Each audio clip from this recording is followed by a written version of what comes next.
Hello, everyone. I am Aisha Sheikh. I am a strategic partner at On Time Training and Consultancy. I come with an experience working primarily in EdTech, and I'm a PMP, ACP, PBA, and CPMAI holder, the first female in Pakistan to achieve this certification. And welcome to our first mini marathon, right? Without any further, there are some ground rules, obviously. I'll be sharing a question on the screen. You'll see it on a slide. Then you just take time to absorb it. And meanwhile, I'll be launching a poll and you can answer through the poll. If you have any comments, you can put them in the chat. Today, I'm aiming to cover about 16 questions. And yeah, that's about it. And if you have any follow-up questions, I'll just leave my contact in the chat and you can reach out to me there, right? Yeah, okay, so let's dive into question number one. I would request that you answer your questions through the poll rather than chat. So just FYI, once the poll is launched, we will be giving 90 seconds for each participant. So let's move on to the rationale behind the response, right? The question said a project manager is leading a highly regulated initiative during the execution phase, where multiple work streams must comply with stringent external standards and internal governance controls. Due to the scale and oversight expectations, a formal review session has been scheduled with senior stakeholders to provide visibility into delivery performance and ensure continued alignment with compliance obligations. What should the project manager focus on during the review to make the session effective? The deliverables that are, let's look at the option, the deliverables that are performing well and those that need more work, metrics and performance, KPIs, key performance indicators that objectively reflect the status of the deliverables, potential changes to the project strategy and feedback from senior executives. D, specialized reports created specifically for meeting as per directions from the project sponsor. Now, let us explore why the answers you have given are the right ones. And, if you've not chosen the correct option, then what is the reason behind it, right? So the correct option over here in this case is the metrics and key KPIs that objectively reflect the status of the deliverables. This is option B, which a majority of the users have chosen. See, in the exam, in the question itself, there are a couple of signals, and this is something we have to, like when you're attempting any question, you have to first look at what the signals are, right? So in the question, we saw that it's a regulated environment that would need a lot of accountability and objectivity. And you're reporting to senior stakeholders, and senior stakeholders would usually prefer data-driven insights just than any subjective, responses. And objective evaluation, again, you can't prove anything, you can't offer anything without having data-driven insights, right? So you have to offer a solution that is quantitative, that is measurable, and that is what is required, right? So this is why the correct option is B, right? The rest of the options are distractors over here. Option A, deliverables that are performing well and they need more work. This option is subjective and it's more of a qualitative approach. And the second thing is it lacks any standardization. You are being very abstract about it. You cannot measure if you go through this option, right? The option C was potential changes to the project strategy and feedback from senior executive. Again, strategy is always an output, right? Not the input. So it's, if you go with this option, you are just forming some premature decisions without any strong data foundation, right? So this again, it does not justify for the right response, right? And specialized reports created specifically for the meeting as per directions from the project sponsor. Again, this is a trap. We need validated performance data. We do not do ad hoc reports, right? So that is why we are going to move with option B. Okay, this is question 2, and go through it, and I'll just try to launch a poll. Let us try and just stick to the answer options, right? And we'll be discussing the explanation in a bit. Okay, let us discuss this question. A project manager is leading an agile team, delivering a customer-facing platform. The customers have provided consistent feedback, resulting in backlog refinements and addition of new features during the release cycle. The steering committee has requested a progress report that clearly indicates accumulated output relative to adjustments in total work definition, right? Accumulated output relative to adjustments in total work definition and resulting impact on forecasted timelines. Which tool should be the project manager using to communicate this information? And we have some agile tools options listed over here. We have the iteration burn down chart, the release burn down chart, and release burn up chart, and the velocity chart, right? Let us now look at which one is the correct option, the correct answer for this one, right? So over here, the correct response is the release burn chart, release burn up chart, right? Because it just tells us that what work is completed, and if there are any scope changes as well, that they are also evident on the burn up chart. Remember that in Agile, these are burn up and burn down charts are tools, and you can for whenever there's a scope change, like we saw that the scope was changing in the previous question, it is better to use a burn up chart, right?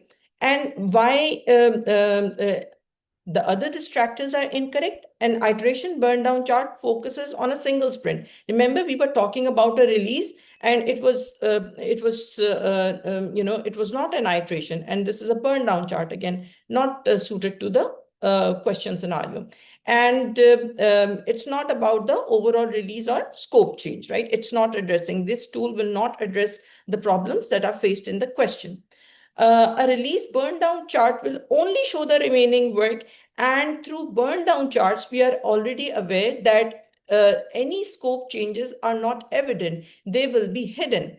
And using the burn down charts in this case might actually lead to more confusion, right? Because if the scope is evolving and it is not evident on the burn down chart, then it will give you a very wrong perspective. It would give the senior leadership a very wrong perspective. Velocity chart simply shows team capacity. It is not about, it does not show any progress against a total scope or the impact of scope changes. Right? Let us now move to question number 3. We'll just take 1 minute to go through it. Just 1 minute for the response time. And please feel free to put your responses in the chat box. And don't worry if if everyone is putting one response and you have another response, that's okay too, right? Just try and attempt it. Okay, this is an interesting one. During execution, the team discovers a new automation approach that could significantly reduce development time if fully adopted. Right? There's a new automation approach, and it would help the project that you have an opportunity to somehow, make your project better. Implementing this approach this is what it's going to take to realize this opportunity that's being mentioned in the first statement. Implementing this approach would require reallocating resources and reprioritizing current work to ensure the benefit is fully realized. The project manager decides to proceed with this change, right? So they've taken into account the entire scenario, and they've made a decision to go with it. What risk response strategy is being applied? First of all, we know that risks are both positive and negative, and there are strategies that we can apply to positive risk, and there are strategies we can apply to negative risk, right? Over here, out of the five ones, we have enhance, exploit, share, and accept. And all of these options are risk response strategies to positive risk, right? To opportunities. Right? And this may sound confusing a bit, right? It may look like we are accepting it, and it may also appear that we are exploiting it. But in this situation, we know, as per the definition of exploit, it's ensuring that the opportunity that you have actually happens, it occurs, and you take an action to make it realize, right? And exploit is the correct answer because the team has already, they have already adjusted the plan to realize that opportunity. And the resource allocation change has also happened, right? And all of these actions are happening. Why? Because they want to make a deliberate effort that whatever opportunity, whatever benefit there is actually realized, right? If you would have chosen enhance in this case, it would enhancing is just increasing the likelihood or impact through some actions, through some behavior, but there are no guarantees of an outcome. Like if you want to enhance, there's a probability that that opportunity would be realized or it may not be realized, right? Active action is taken when you want to exploit, and in this case the team actually took an active action, right? So this is why the correct response is exploit B. And the distractors in this case, let's look why they are not the appropriate answer in this case. The first option was enhance. Enhance is just right opposite of eliminating the risk, right? Enhancement will always increase the possibility of an occurrence. There's a probability, right? There's a chance that it may increase, and just that, right? And the solution may work or may not work is another story altogether, right? So you're just enhancing, you're just increasing the probability of any occurrence or any impact, right?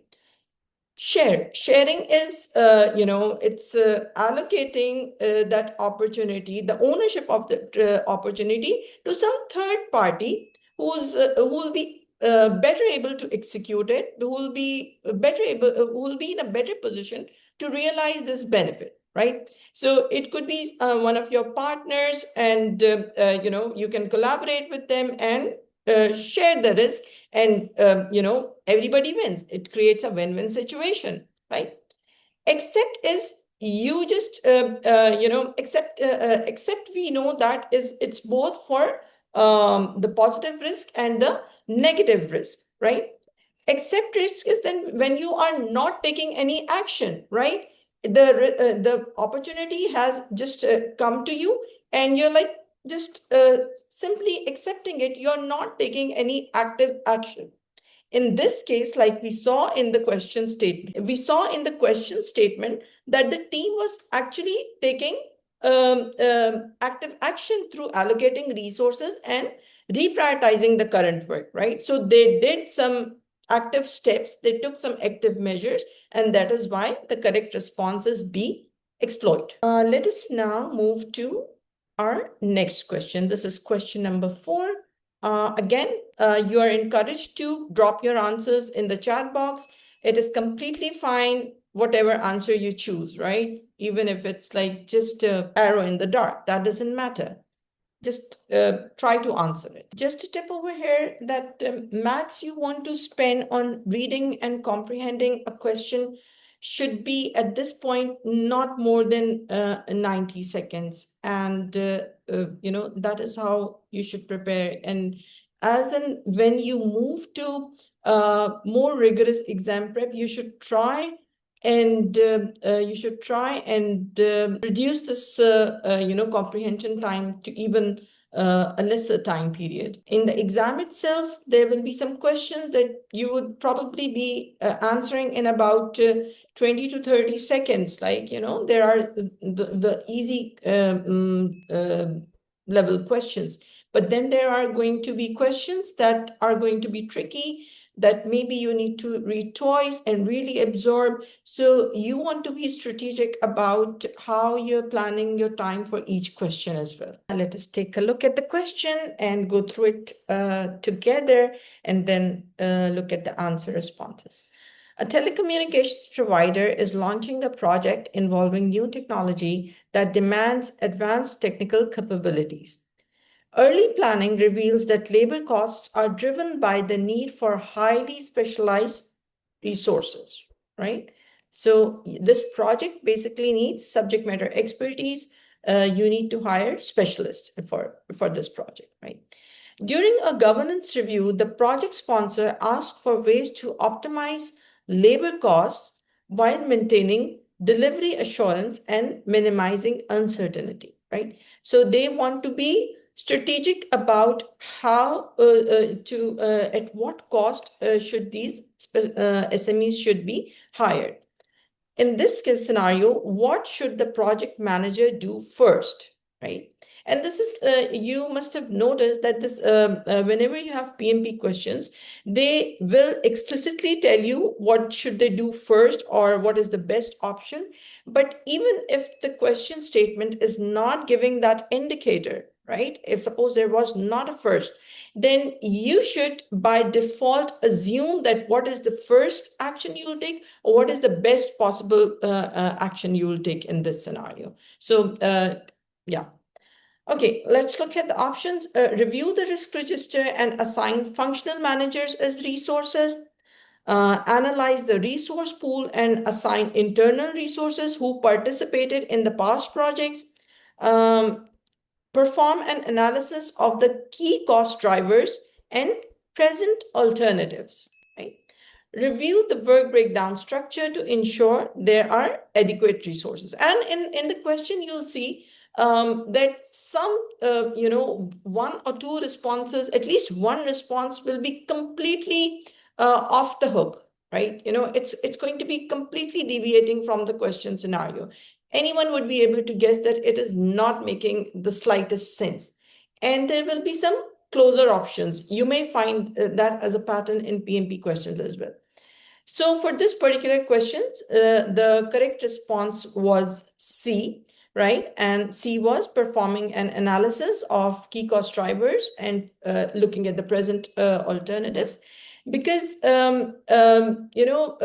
this particular option, without increasing the risk, right, would adjust the cost. If you're analyzing the cost drivers, and what are cost drivers? If specialized skills are required, any different variation in resource rates, or some allocation patterns, these are different variables. These are different factors that may make your cost dynamic, right? These are what cost drivers are. And the project manager, looking at all of these factors, all of these considerations, key considerations of cost drivers, they would be able to identify that what are the best alternatives we have available, right? Which are also cost effective, and at the same time, they are not in any way disrupting our delivery, right? So you need to create a balance in this situation, right? And option C creates that a balance, right? The way you would approach this question is that, use your PMI mindset and analyze the situation, evaluate all of the options and act. This is what PMI encourages, right? You analyze first, look at the multiple options that are available, and then go for the best option rather than jumping to the solution right away, or rather than jumping to the solution just because a senior stakeholder wishes you to do so, right? So this is why option C is the correct option. And A, B, and D are distractors over here, right? Which in simple terms are incorrect answers. The first one was review the risk register and assign functional managers as resources, right? Risk register would not directly address cost optimization. It would, give you some helpful hints and everything, but directly it will not solve the issue for you, right? You may get some valuable information, you may get some insights, but it does not directly solve the cost optimization problem over here, right? And assigning functional managers, we don't even know. The question clearly indicated that we need subject matter expertise, and we don't know if all the functional managers over there are subject matter experts. And possibility is they are not, right? So that is why it's a completely off the track response, that you don't assign functional managers as subject matter experts in every single case. Yes, and through that you want to be cost effective. No, you don't do that. Then the second option was analyze the resource pool and assign internal resources who participated in past project, right? This may be like, maybe some people may want to go to it, but again, you're jumping right to the solution, right to the right to assigning resources, right, without first confirming if whether these resources are the main cost drivers or not. So you have to evaluate all cost drivers, not just the resources, right? Not just the resources. The third option, review the WBS to ensure there are adequate resources. Again, WBS, may help in cost estimations. They do help in cost estimations, but over here, we are not. We want to optimize the cost, and the core focus would be on of WBS would be on scope and its decomposition, right? So we have to ensure that adequate resources, address capacity and completeness, right? And you can deliver whatever solution you want to deliver with confidence, right? So over here, WBS is not directly, again, responding to the sponsor's request. It's not directly solving the problem over here, right? So in this case also, D is an incorrect option. Okay, yeah, now let us move to question number 5. Nevertheless, we'll still look at the rationale, because a lot of times people who are preparing for PMP examinations may have a hunch that an option is correct, but may not have the correct, the appropriate thought process behind it, right? An oil and gas operator is deploying a maintenance management solution for critical plant assets, right? So we know that this is in deployment. The project manager is examining historical performance data, right? This is a keyword over here, and identifies emerging patterns in schedule-related metrics across reporting intervals to determine whether these patterns suggest future deviations from the baseline, right? Over here, we have to identify some keywords in the question context, and I'm pretty sure you must have been doing that. Let us look at the answer options. What should the project manager do in this case, right? Should they perform a quality control analysis? Should they perform a schedule analysis? Should they perform a trend analysis, or conduct an RCA, perform a root cause analysis? So over here, as a delegate mentioned in the chat, that we are looking for keywords over here. Let us see why this is a correct answer. Because the project manager is examining the historical performance data. So that is one keyword you identified. Across reporting intervals and identifying patterns to predict future deviation, right? All of the keywords, historical data, patterns, and a forecast into the future, and looking at the data and the patterns, you are projecting what happens in the future, right? All of this aligns with the trend analysis process, right? They indicate that we are going to use a trend-based forecasting. Whatever data has been, a picture that our data has been drawing up for us historically, we use that and we project it for future outcomes, right? So in this case, performing a trend analysis is the correct answer. Over here, the distractors are perform quality control analysis. Let us look at this. This option is incorrect because QC focus on inspecting deliverables, right? Whatever product or product increments you have created, they will be inspected through the QC process. And to make sure that you're sticking to the quality standards, and if there are any defects, you're identifying them at that time. This particular scenario was never about quality or defects. It was focused specifically on schedule performance and future predictions. So QC is not even relevant over here, right? Nowhere in the question you should get an idea that it's a QC thing, right? Then schedule analysis. This may be confusing for some candidates, but why is it incorrect? Because the schedule analysis will focus on the current state of the schedule, the current status. Like you will see if your project is still on the critical path, is it delayed, and so on and so forth. And it does not gives us a projection into the future. It is not a process that analyzes patterns over time. Like it's not a time series analysis, right? To forecast any future scenario, right? And in this case, what was the requirement? That we have to think about the future deviations, what happens to the schedule in the future. So in this case as well, performing a schedule analysis will not help. Performing a root cause analysis. Root cause analysis is a technique that you use to identify problems that have already taken place, some issue that may have happened. In this case, we are not investigating any issue, but what we are trying to do, we are trying to predict the future scenario, predict the future deviations. So this is again not the best answer, not the correct answer in this case. Okay, let us look at this question. I am usually giving you guys like almost 2 minutes for it, one for just absorbing the question and the next minute for everyone to put their answers in the chat box. Let us go and discuss this question. A SaaS product team is in the early stages of iterative development and has begun releasing incremental functionality to users.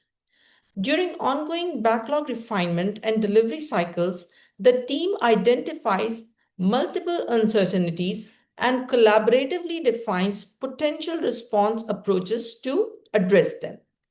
What should the project manager do next? Right? So this is clearly, you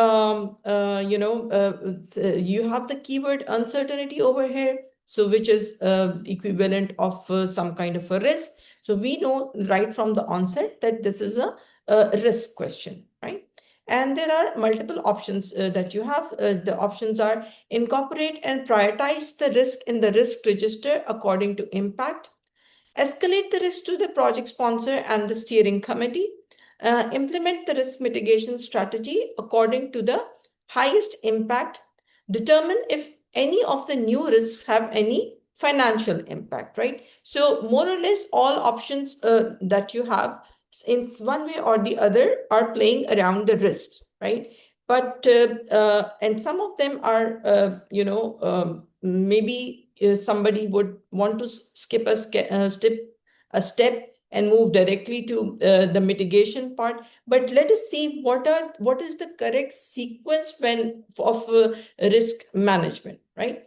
So the correct answer over here in this case is incorporate and prioritize the risk in the risk register according to the impact, right? This option is correct because you see in the question, we know that the risks the team has already identified the risk, right?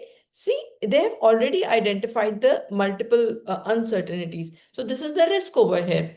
But these risks, although they are identified, they are not documented yet, and you still need to document it and analyze them and then prioritize them and then, implement whatever strategy that needs to be done, right? So this is the correct thought process from a PMI perspective, that whatever the given situation is, and especially in case of risk, you have identified, you're going to analyze and prioritize it, you're going to plan it, and then you're going to implement it.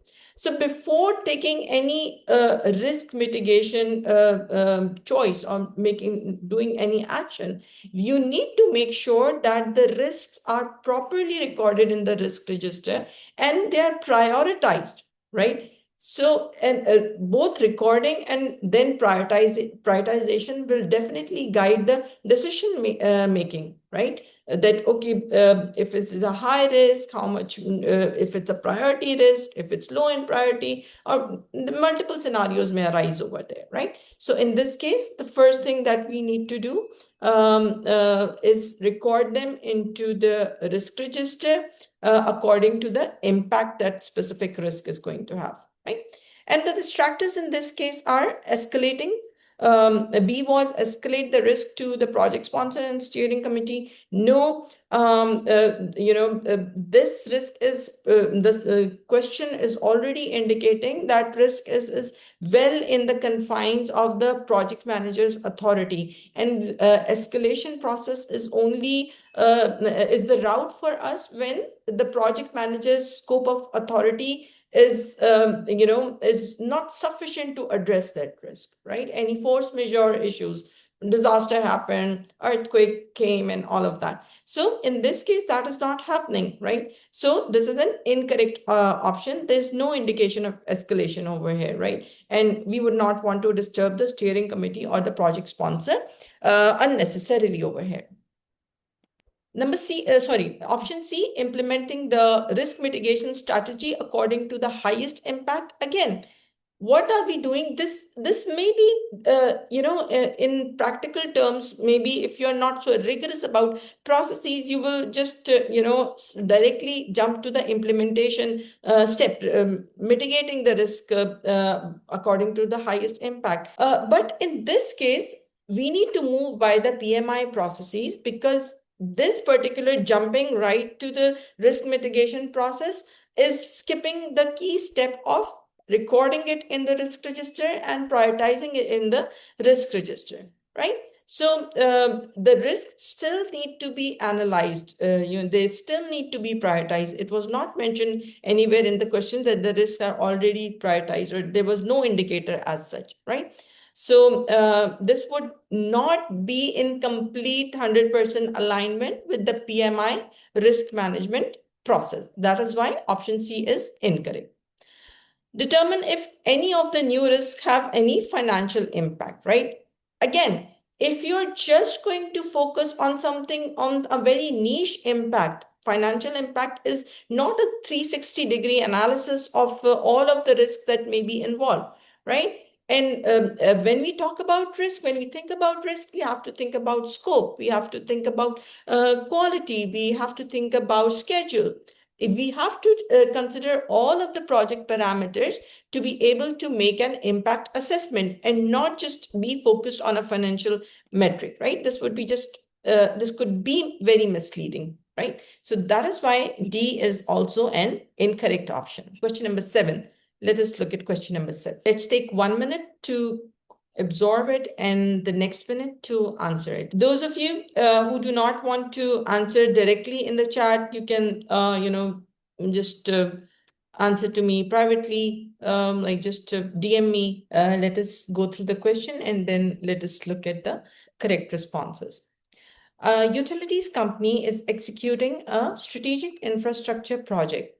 Following a governance review, the project manager learns that a highly influential stakeholder has expressed uncertainty regarding the project's intended outcomes, right? So this key stakeholder is not so sure, they are doubting the project's intended outcomes and the expected value, raising concerns about whether the initiative should proceed. So this is, something that is critical, right? And this is about the validity of the project itself. So you have to, like when you're reading the question, you validity and viability of the project itself. I would say viability would be the correct word over here. This is more about the viability of the project over here, right? So keep that in context. The project manager must address the situation while maintaining alignment with established project governance, right? What should the project manager do next, right? So we know that there's a viability, there's a question mark on the project's viability raised by the key stakeholder, and the project manager should take the appropriate steps within the decorum of the project governance, right? What should the project manager do next? Speak with the project sponsor to find out if the stakeholder would agree to a one-on-one review session. B. Log the stakeholders' comments in the risk register as a high impact threat to the project's completion, right? Okay. C. Consider the stakeholders' concern and review the project charter with the project sponsor, okay? Note the stakeholders' concern, but disregard them with regard to project activities. Like 4 options are over there. Let us take a look and dissect them one by one, right? Over here, the correct option would be considering the stakeholders' concern and reviewing the project charter with the project sponsor. Remember, there was this key stakeholder and they had doubts about the viability of the project itself, right? They were questioning, okay, what is the purpose? What is the benefits? And perhaps what is the ROI of this project? All of these factors, the viability and benefits and purpose, tie back to which project artifacts? They tie back to the project charter and the business case. These are the very first things that we need to have in place in order for the project to proceed, for the project to be moving beyond the chartering stage, right? So all of this will be mentioned where in 2 artifacts, the business case and the project charter, right? Oh, now the project sponsor is the owner of that business justification. We know that the project charter is owned by the sponsor in the first place, and they authorize the project manager once it's signed off and all of that. Then the project manager is authorized to pursue it. But who's the owner? The sponsor is the owner in this case. So if there's a viability question, what should the project manager do? They should first validate that, okay, whatever concerns this stakeholder is raising, are they aligned with the charter and and the sponsor has a good understanding of it before taking any further action?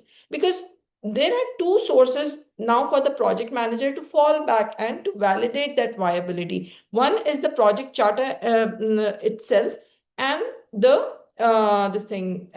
project sponsor himself, right? Because these are the 2 main sources where he can he can validate the viability of the project. So he's going to go back to these 2 sources first. He or she is going to go back to these 2 sources first and ensure that whatever response he's then going to formulate for that key stakeholders is actually pre-approved through the project charter by the sponsor, right? So this is the thought process behind it. And over here, the distractors are speaking with the project sponsor to find out if the stakeholder would agree on one-on-one review session. Now, speaking to the project sponsor would actually help. But this is not a communication problem, right? One-on-one review session directly indicates that you want to use some communication technique, some communication tactic without even first confirming if the stakeholders' concerns are true and valid, right? So before you go and enter any of the stakeholder discussions, you need to actually validate and verify the claims, which you're going to do through the project charter, right? So this is an incorrect option over here. B is log the stakeholders' comments in the risk register as high impact threat to the project's completion. Okay. We don't know that it's a defined risk yet or not, right? We don't know that risk. We have not analyzed it. We have not identified it as a risk as yet. So why would we even go and place it in the risk register, right? Up till in the question scenario, what we are looking at again is the stakeholder maybe having some misunderstanding or misalignment, right? If we go and enter it in the risk register, we are taking a very preemptive and a very premature step, right? We have not done our validation part. We have not validated the project key stakeholders concerned against the charter and with the sponsor, and we are directly moving to the next step. So in this case, again, this is moving directly to this step would not make sense before validation. So you are not going to enter it as a high impact threat to project completion in the risk register. That is why answer B is also wrong. D, note the stakeholders concerned, but disregard them with regard to the project activities. This, whatever scenario you encounter in a PMP exam, you never disregard. And I'm pretty sure everyone in the room would know that disregarding any stakeholders, whether they are a key stakeholder, whether they are your team member, whether they are like somebody from a legal team or some external stakeholder, disregarding any stakeholders concerned is actually against the PMP mindset and the PMI mindset and against the ethical values of PMI, right? So you are not, all stakeholders, you should try always that it should be actively engaged in the project, in your project, and supporting your project, and you should never be ignoring anybody's concern, right? So we don't do that. This is outright a wrong answer, and I'm pretty sure nobody in this room would have chosen this, right? Off the bat, you wouldn't have chosen it, right? Let us look at this question, question 8. Just for the audience's knowledge, we will be having these sessions every Saturday, almost around the same time. Maybe I'll just move the time to some later afternoon hours to accommodate all time zones. And we will progressively be discussing challenging and hide. As we move on through the sessions, the questions will be becoming more challenging by and by. This was the first set, so we are just doing a warm-up exercise over here. And as we move, we are going to gain pace. We are going to move to high difficulty questions in the successive sessions. Okay, let us discuss this question. A telecommunications provider is rolling out a network upgrade across multiple regions involving internal teams, vendors, and local regulatory bodies. So upfront, we know there are multiple stakeholders. During execution, the project manager notices varying levels of stakeholder support, shifting expectations, and occasional resistance in different regions, right? So there's a variation of support levels among different regions. Which interpersonal skills would best enable the project manager to effectively navigate these stakeholder dynamics, right? This is a people skill question over here. Set A, active listening, leadership and cultural political awareness, coaching, decision-making and cultural and political awareness, active listening, team building, leadership and networking. D, networking, influencing and cultural awareness. In this case, the correct answer is A, active listening, leadership and cultural and political awareness. We know that we have geographically distributed stakeholders, and there is a variance there in the amount of support and that the project has from these stakeholders. Their expectations are dynamic, and due to a variety of reasons, maybe there is resistance across different regions, resistance to the project itself. And the project manager in this case needs to first understand that why all of these stakeholders have all of these issues, right? And that they can ensure through active listening.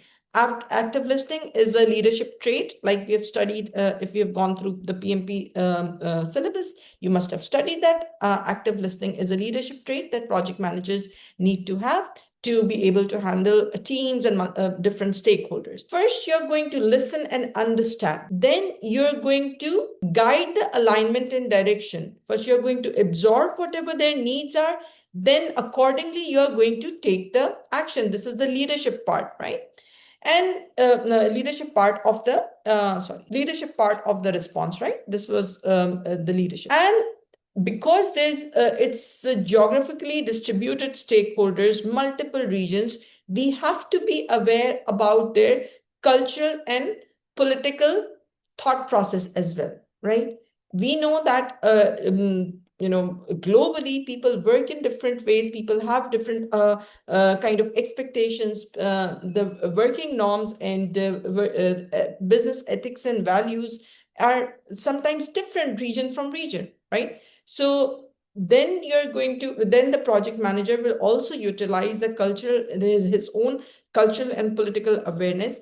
And together, this will enable him or her to monitor all of these multiple relationships, assess what engagement levels they need to have, what engagement strategies they need to apply, and then help everybody out on the project, right? So this is the correct answer.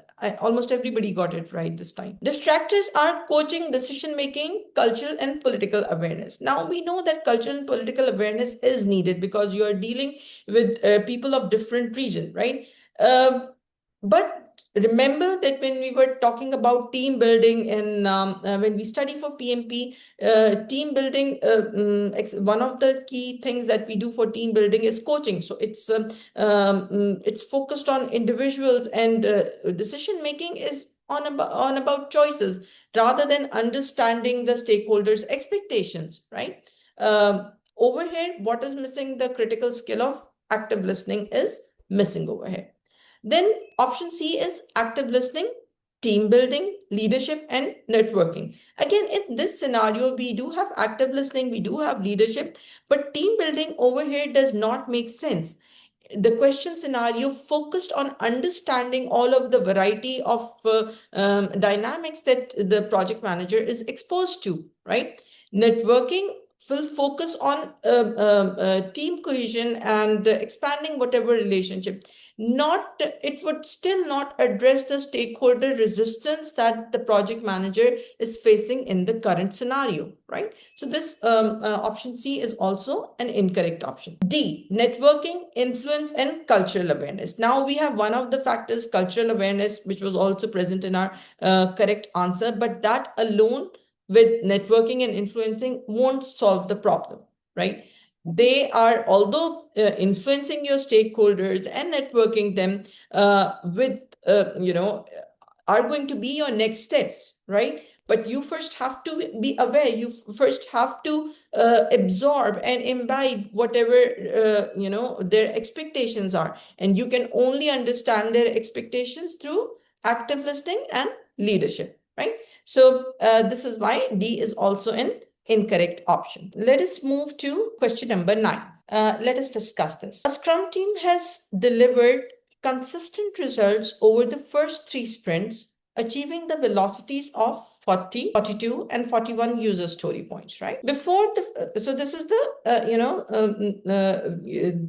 the data for the first 3 sprints, for the first 3 iterations. Before the 4th sprint begins, 2 experienced developers leave the team and are replaced by 1 junior developer. The team over here would definitely experience some kind of dynamism. The team would be dynamic for some period of time, because when 2 experienced resources leave and only a junior resource is required to do that work, your velocities are expected to be a bit dynamic. In the 4th sprint, the team completes 30 story points, right? So, okay, right after these 2 people left and the junior developer came in, there's a sudden steep drop in the story points that the team is completing. The remaining backlog contains 150 story points, right? So they know that, okay, this is the current scenario and you still have a backlog of 150 story points. Based on the current situation, right? The question is asking you for the current situation. What is the most realistic estimate of the number of sprints required to complete the remaining work?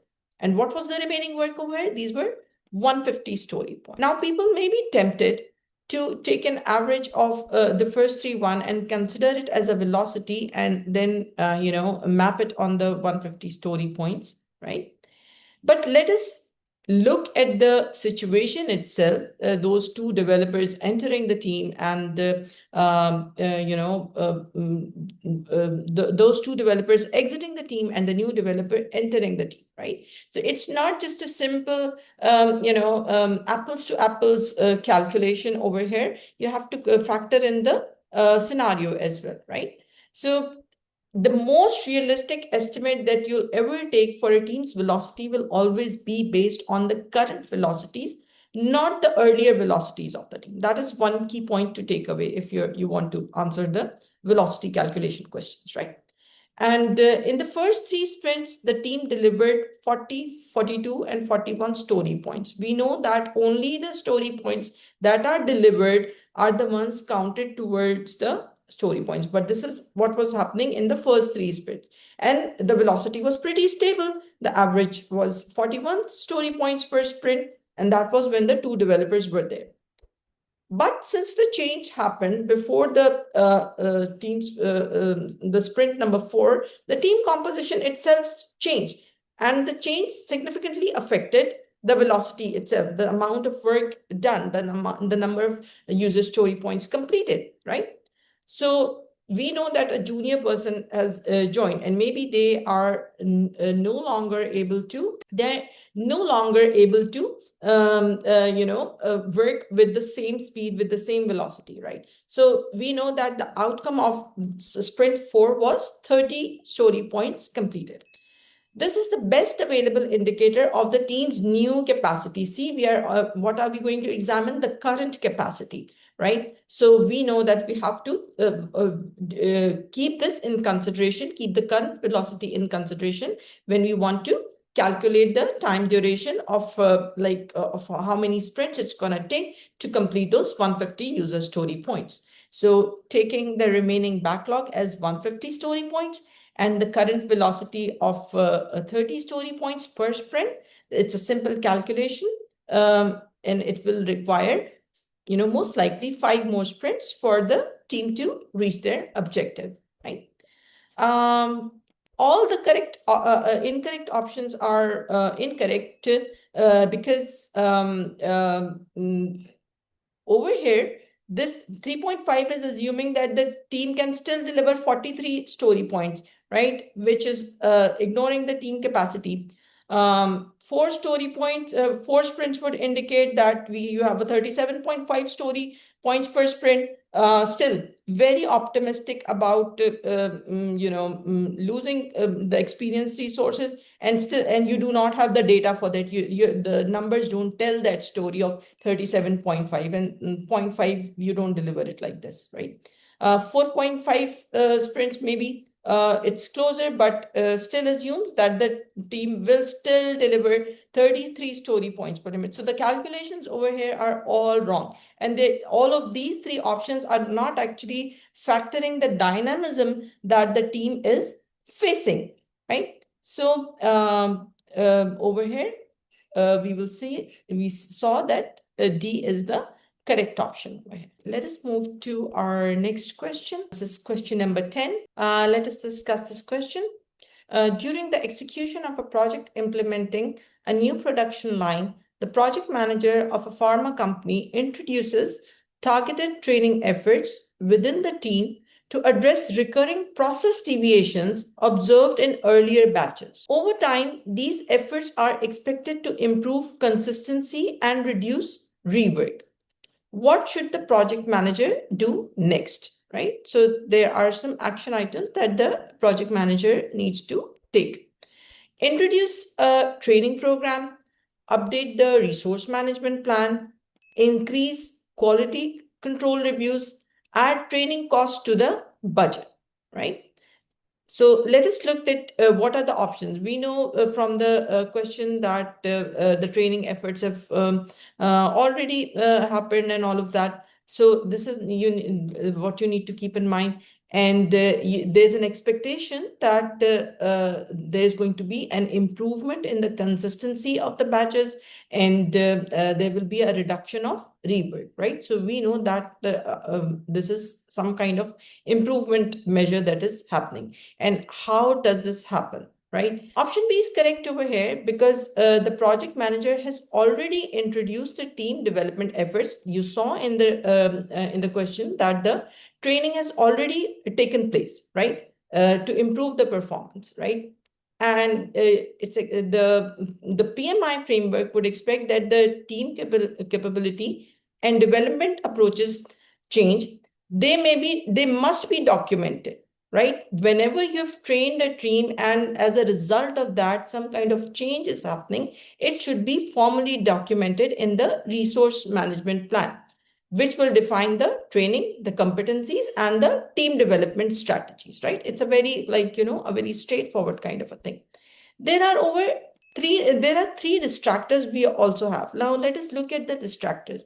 Introduce a training program? No, we already saw in the scenario that the training efforts have already, been implemented, right? So why would you want to reintroduce the training? It's not the next logical step. That has already taken place. Why would you do that?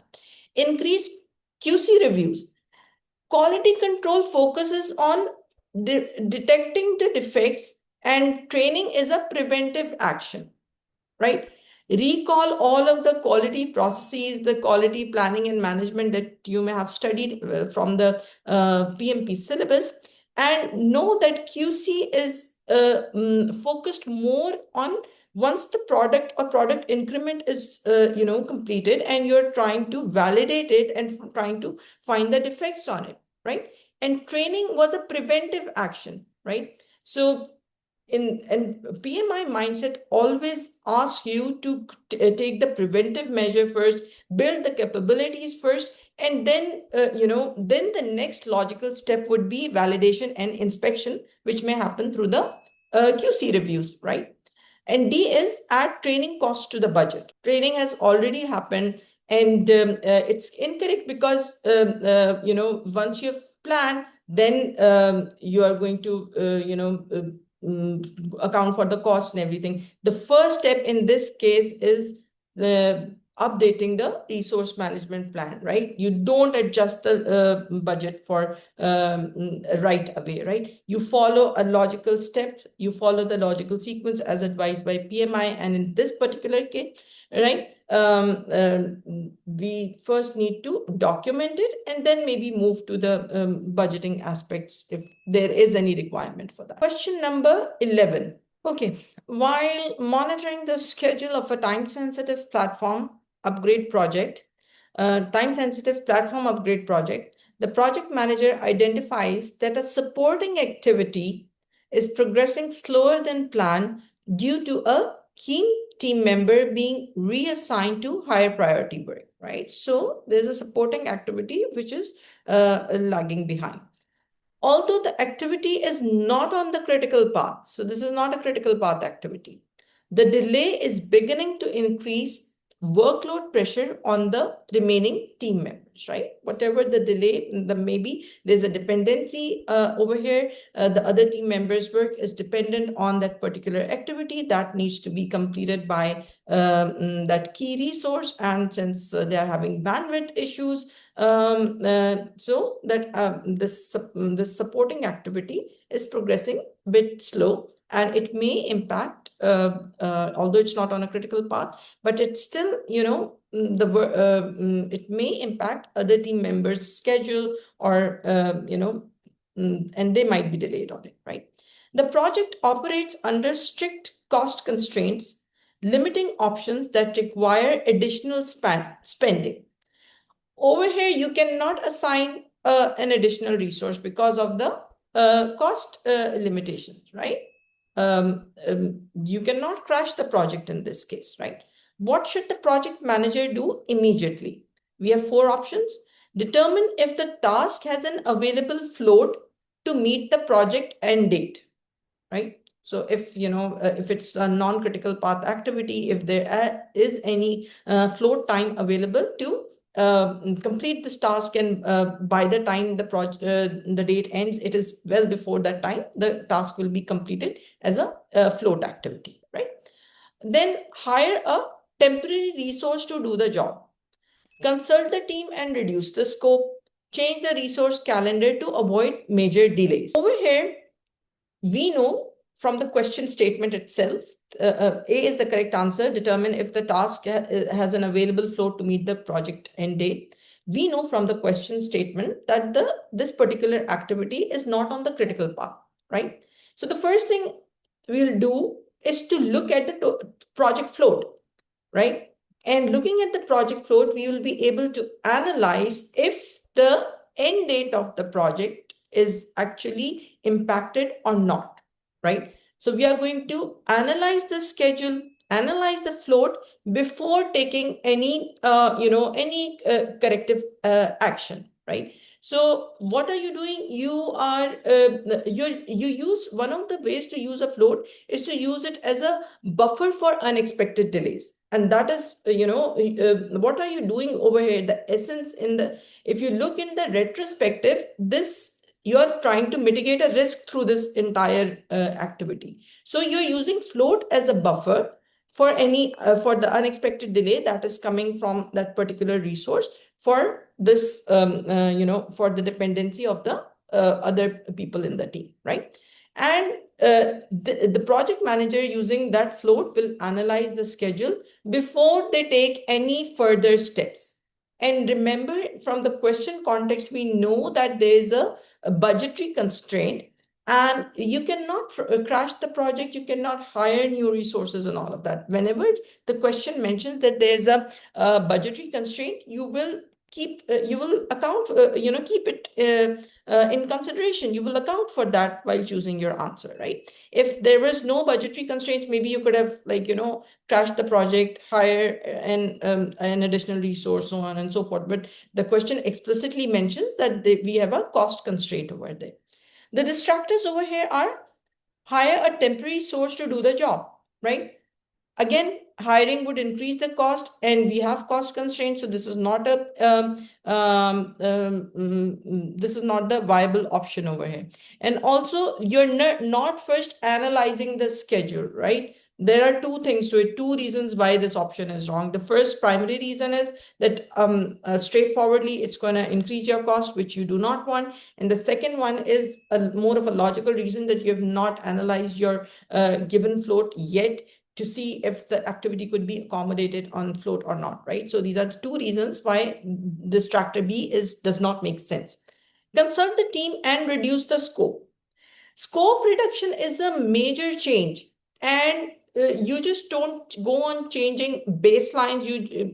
Scope major reduction in the scope will upset your baseline. You don't want to be touching your baseline as a first step, right?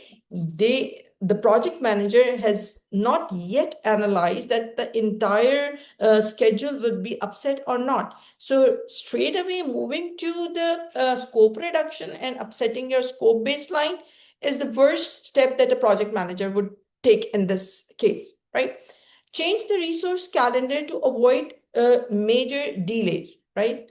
Again, you may do this, but not as a first step, right? This is a corrective action, and you don't want to be taking that action before you've analyzed this overall schedule, right? So this again, you first analyze the float before making any schedule changes or any resource adjustment, so on and so forth, right? So following the PMI mindset, right? We first analyze the situation, then we prioritize it, we plan it, and then we implement it. So we are still, if you follow that thought process. We are still at the analysis stage, and this is what we do. This is what we should do by analyzing the current available float on the project. So we are just moving towards the end of our session. Let us take a look at this question. We have just a few more questions left. Okay, let us answer this question, guys. A project involves a combination of internally developed components and externally delivered work packages. During integration planning, the project manager identifies inconsistencies on how work is being executed, tracked, and reported between the internal team and the vendor. So we know that there's some kind of a variation, there's some kind of a discrepancy. These differences are expected to create coordination challenges and potential inefficiencies as the project progresses, right? So we know that there's clearly due to some misalignment, due to inconsistencies between the internal team and the vendor, there are some potential risks, right? How should the project manager mitigate this risk? Coach the internal project team to use the vendor's processes and tools. Train the vendor to use the same processes and tools as the internal team. Develop a strategy to align the internal and vendor processes and tools. The fourth one, recommend engaging a new vendor that uses the internal processes and tools. Let us move to the answer. So the correct answer in this case is to remove that misalignment and develop a strategy to align our internal teams and the vendor processes and tools, bring them on the same page. Over here, we saw in the question context that the issue was the misalignment between the vendor and the team processes and tools. And whenever there's this kind of misalignment, you will not be able to integrate it well. You will not be able to integrate the project well, right? So you need to create, you as a project manager would need to explore and look at all of the alignment strategies which allow both the vendor and the internal team to work in collaboration, to work effectively, to work in an integrative way, right? And you will not force just one side to change completely, right? This approach is wrong according to the PMI mindset, right? And if you follow the scope of alignment and integration, then what are you doing? You are mitigating the risk of any coordination issues, and you are enhancing the collaboration at the same time, right? You're maintaining that collaboration and you are reducing the risk of misalignment, miscommunication, and coordination at the same time, right? So this is the best answer to the question scenario that we just observed. There are a couple of distractors over here. The first one, A, coach the internal project team to use the vendor's processes and tools. Again, what is fundamentally wrong over here is that you're forcing just one side to adapt completely to another side's tools and processes, right? And this may not, forcing in itself is not a good way to go about it. This is against the PMI mindset, right? So you don't have to coach in only one side to follow this. And at times it is not even feasible, right? If we are working on, say we have an internal team that's working on some processes and using some tools or softwares, right? Which assigned by the organization, required by the organization, we cannot force them to change that, right? And it does not, encourage this collaboration. It does not encourage the mutual alignment, right? So this is a wrong strategy in this case, right? Train the vendor to use the same process and tools as the internal team. Again, you're doing the reverse now, right? So first you were trying to do what? You were trying to coach the team to follow all of the vendor's tools and processes. Now you are doing the converse, the actual reverse thing. You're trying to force the vendor to follow all of your tools and processes, which again is completely wrong, right? And it is wrong on so many levels. First, you don't force anything on any stakeholders, right? That is something that simply goes against the PMI mindset. The other thing is it may not be contractually possible. You may not have written it in the contract anywhere or in any agreement that the vendors are supposed to follow your tools and processes, right? So PMI in every single scenario would encourage alignment and collaboration, and it discourages any unilateral changes, right? In the first two scenarios, you were making unilateral changes. D, recommend engaging a new vendor that uses the internal processes and team. Why would you do that, right? This is a very extreme measure. The situation can be resolved by integrating the two parties, by looking at collaborative solutions and mitigating the risk, right? At this point, if you want to, as a first step, you want to just replace your vendor, then you're going to disrupt the entire project, right? Which is something that you would not want to do. Let us look at question number 13. A project manager is leading a newly formed cross-functional team with varying experience levels and interpersonal dynamics. So you know that it's a cross-functional team with maybe juniors and seniors, people of different experience levels present in the team, and all of them have their quirks and their personalities, which shape the interpersonal dynamics of the team. Which set of leadership styles should the project manager apply to effectively build and manage the team, right? So you're dealing with a slightly tricky situation over here, right? And maybe, if you recall the Tuckman ladder, this question doesn't explicitly say this Tuckman ladder, but we know from studying the Tuckman ladder from team building PMP studies that we are at the, maybe at the storming stage, right? So what are the leadership styles that the project manager should apply to build and manage the team, right? So there are four options that we have: visionary, affiliative, coaching, and participative. Visionary, affiliative, coaching, and pace setting. Visionary, affiliative, coaching, and directive. Visionary, affiliative, coaching, and high waters, right? So most of you have answered this correctly. The correct answer in this case is A, visionary, affiliative, coaching, and participative, right? It's a newly formed team and which is going to have its own quirks, and there's people have not yet understood each other. People may not have understood the work in its entirety as well. So you need, as a project leader, as a project manager, you need these leadership skills of having a clear direction about the project itself. You need to have yourself have a very clear vision of the project and be able to communicate that vision to the team, right? Then you should have interpersonal skills, relationship building skills with the team, which is the affiliative, like you affiliate with people, you develop relationships with the people.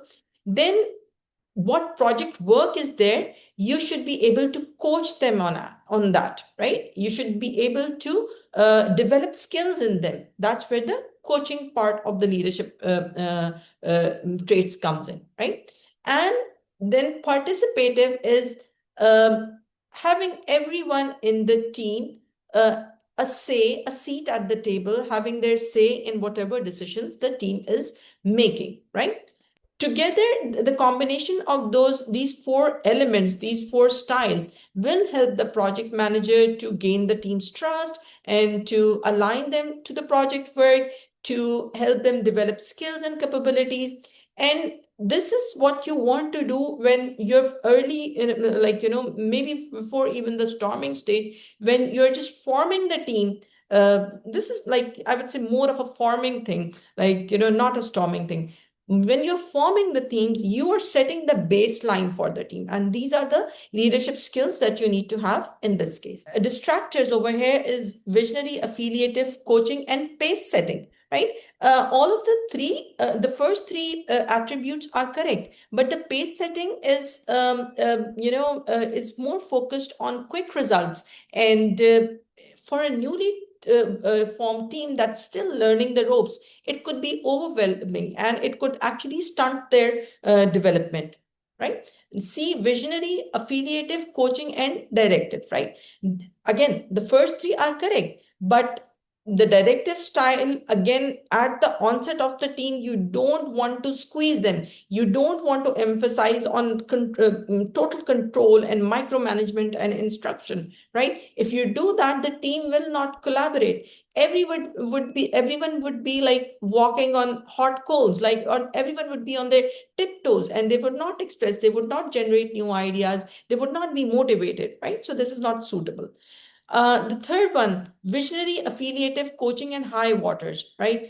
High waters, again, is a very coercive style. It's a very forcing style of leadership. And PMI actually does not acknowledge this leadership style. That is one key thing that you may want to note about it, right?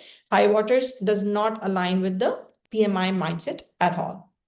Okay, we will do this just one last question. We may overrun a minute or two in this session, but let us take this question and then we'll wind up the session. A project team is reviewing deliverables received from a contracted seller and determines that the outputs do not conform to the defined acceptance criteria, right? So there's a mismatch of acceptance criteria and the deliverables. The project manager needs to validate whether the deliverables meet the contractual requirements agreed upon during procurement, right? So they will, if there's any misalignment between the deliverables and the acceptance criteria, the first step the project manager needs to do is to go and validate whether whatever deliverables they have received, are they meeting the contractual clauses or the requirements mentioned according to the in the agreement, and which was like, maybe made during the procurement phase of the project, right? And this question is explicitly asking you that what document should the project manager refer to verify this with the seller, right? What was the agreement at that point? How were the requirements defined? What were the requirements defined, right? So what project artifact are you going to use to validate whether those deliverables are making? Where would you find them? In which artifact would you find that validation?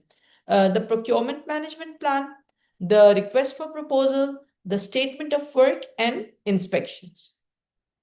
The correct answer in this case is the statement of work.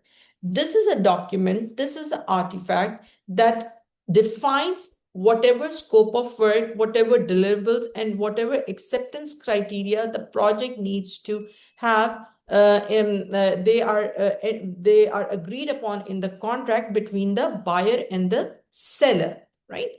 Whatever scope of work, deliverables, and acceptance criteria the project needs to meet, it is contractually agreed upon between the buyer and the seller, and it is created in an artifact. This is documented in an artifact called the statement of work. So when the project manager needs to go back and validate if the deliverables are actually meeting the acceptance criteria, which was mentioned during the procurement agreements, they would revert back to they would reference the statement of work, which was part of the procurement contract documents. Remember, the statement of work is an artifact which is created when you are documenting the procurement documents, right? Procurement contract documents, right? So it is shared with the seller, right? That this is what we are expecting, this is what you're going to deliver, and these are the terms we'll be accepting them on, right? So this is delivered, the statement of work is delivered as a part of the procurement contract documents, right? The distractors over here would be procurement management plan. Now, this might be a tricky something for some people, but see, the procurement management plan is all about the how of procurement. How will the procurements be managed? How will they be planned? How will they be controlled? How will you close a procurement? It is all about the how. All we know that all management plans are about the how of the things, right? And the procurement management plan itself would not specify the deliverable requirements, and it will not specify the acceptance criteria for the seller's work. This is documented only in the procurement contract documents under the statement of work head. B, request for proposal. Again, it's a solicitation document. Request for proposal is before you sign up a contract, right? Before the contract is awarded, right? You just request it from the sellers to send you proposals for the solution, right? And in this, you're just looking for different options, right? Looking for different options to get the work completed. But it is not a definitive source. It is not an authoritative source for verification or validating whatever deliverables that are delivered. This you'll only find in the statement of work. Inspections, again, this is this is a completely incorrect option because it is a tool, right? Inspections may be a tool sometimes, maybe a technique sometimes, and it evaluates the deliverables. It does not validate that, okay, if it was mentioned and in the at the time of agreement, or it is a part of the acceptance criteria against which the deliverables are verified. This is just a testing method, right? So we are not looking for that. You will not find that information through inspections, right? So that is that. And with that, we come to the end of our session. Thank you so much for joining me today. We'll continue these sessions again next Saturday, and we'll continue almost for 9 weeks till we hit the exam, before the exam format change happens. If you have any questions, if you have any queries, please reach out to me. I am leaving my contact in the chat box, and it's a pleasure to have you all. Bye-bye.